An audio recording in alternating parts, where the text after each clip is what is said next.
हम अपन बेटा के दूसर ब्याह करा के ही रहब। ई कुलच्छनी से पीछा छूटे हमार। अब तो पानी सर से ऊपर चल गई, घर की इज्जत नाश हो गई। मन तो करे तो ओकरा चूल्हे में जोड़ दी। बैठी रहो, बैठी। अरे माई, चुप्पे रहबे के कुछ उपाय सोचबे। अब हमरा के क्या सोचे के बा? मेहमान जी ना सोची है। अब हम का उपाय बताई माँ जी? मन तो करता चुल्लू भर पानी में डूब के मर जाई। ई गंगा भाभी तो हमरा कहीं के ना छोड़ ली। पता ना प्रेम बाबू रुवल उन्हीं का सोचत हो के हमरा बारे में। ई का सोची? और रउआ काहे चुल्लू भर पानी में डूबम? डूबी ता ऊ जेकरा तनिको शर्म ना आइल हमरा पति पे डोरा डाले में। कुलच्छनिया। अब टेंशन मत ला, रास्ता तो निकाले के पड़ी। हमें घर के दामाद हैं, भला बुरा तो सब सोचे के हमरे नु बा। हम तो कहता नहीं माँ जी, प्रेम बाबू के दोसर बियाह कर दे जाओ। ठीक बा जीजा जी, रउआ लोग के खुशी में ही हमार खुशी बा। अब जैसन रउआ कहब हम वैसने करब। मेहमान जी, हमरा प्रेम ला लड़की खोजी। हम शादी करे खातिर तैयार बानी। अरे माई, लड़की खोजे के का जरूरत बा?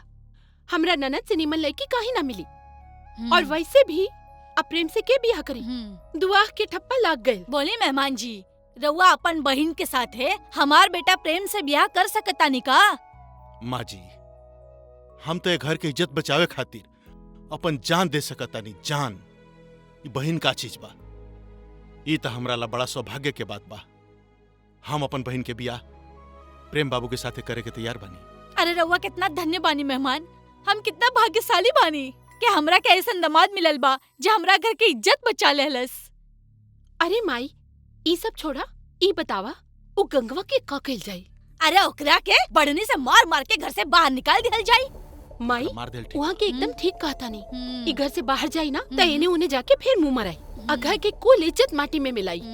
देखा रानी, हमरा विचार से शादी के दिने ओकरा के दूध में जहर डाल के पिया के मर देवल जाओ। का प्रेम बाबू, अपने का विचार बा? अरे मुंह में सतवा साल ले बड़े का? कुछ बोल, तू ही पूछा। अरे बोला ना का जिनके बरो बझनिया के करेजा पर बिठा के रखबा।